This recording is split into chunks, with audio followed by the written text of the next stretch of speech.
All right, this is Economics Review, page 5. All right, World War II. Obviously, huge economic impact on the country. Both the War Production Board and the War Mobilization Board, through those two things, the government pretty much controlled production of everything. They went into private companies, they retooled them, they controlled raw materials, they trained people for the positions. And then what they didn't control with those two, they controlled with the Office of Price Administration. This is what oversaw all the rationing and try to put price controls on things to control inflation of consumer items since there were so few being produced.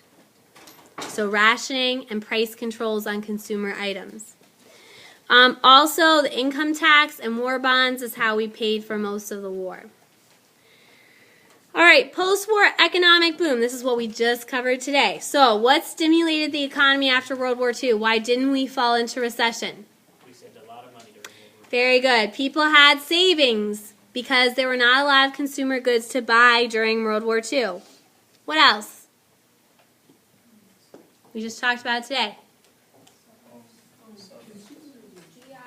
GI Bill of Rights, which led to fix the unemployment problem with higher education, giving people access to college, and low-cost home mortgages, which helped stimulate the economy because the housing industry was booming. Also, some things we didn't talk about today. All the military spending caused by the Cold War. I mean, that helps us because it creates lots of jobs. And what we did talk about today, I guess, advertising and TV and how that's going to promote consumerism during this era. All right, now, the two eras we haven't gotten to yet, but we're going to cover on this chart for you. In the 1970s, we're going to face a major economic crisis. It's called stagflation. It's my least favorite word. And stagflation, to define it for you, it's when you have inflation and recession at the same time. Because typically when we have a recession, the government or the Federal Reserve lowers interest rates. That puts more money into circulation and gets people spending. But when you have high inflation, you can't really lower the interest rates too much because lowering interest rates causes inflation. So you're in a catch-22.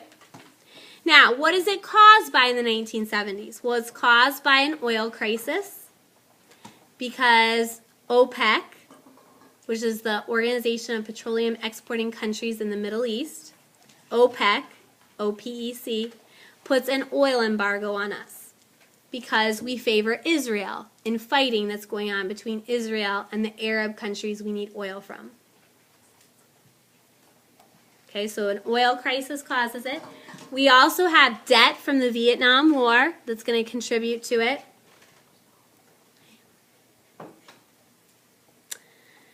And some attempted solutions. The government will try to use price controls to control inflation. So like price freezes of 60 days or 90 days on certain consumer goods and rents and things like that.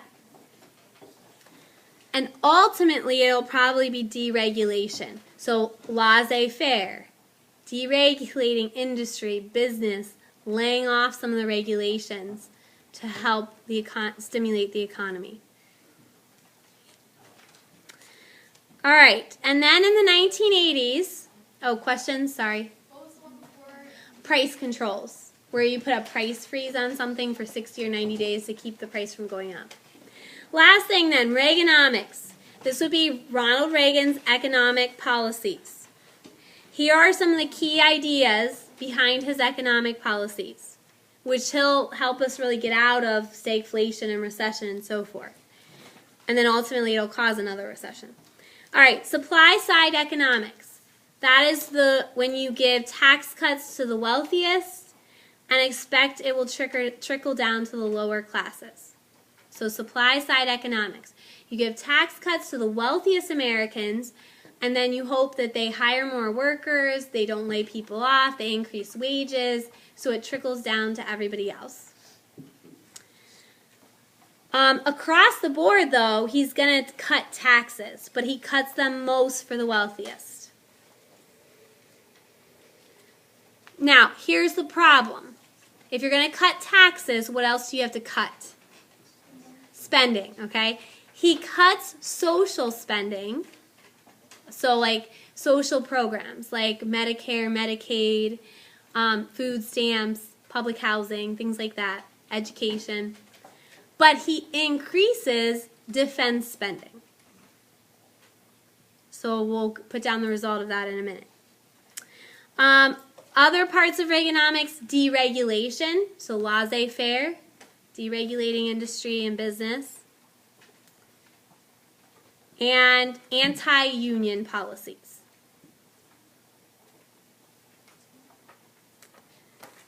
The result is we'll move it out of stagflation, but ultimately this is going to cause a recession down the road for his predecessor, George Bush, the first George Bush we had as president.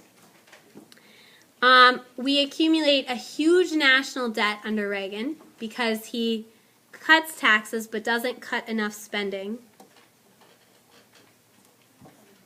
And we're going to have a much bigger gap between the rich and the poor by the end of the 1980s because these policies are similar to what we had in the 1920s that caused a gap between the rich and the poor.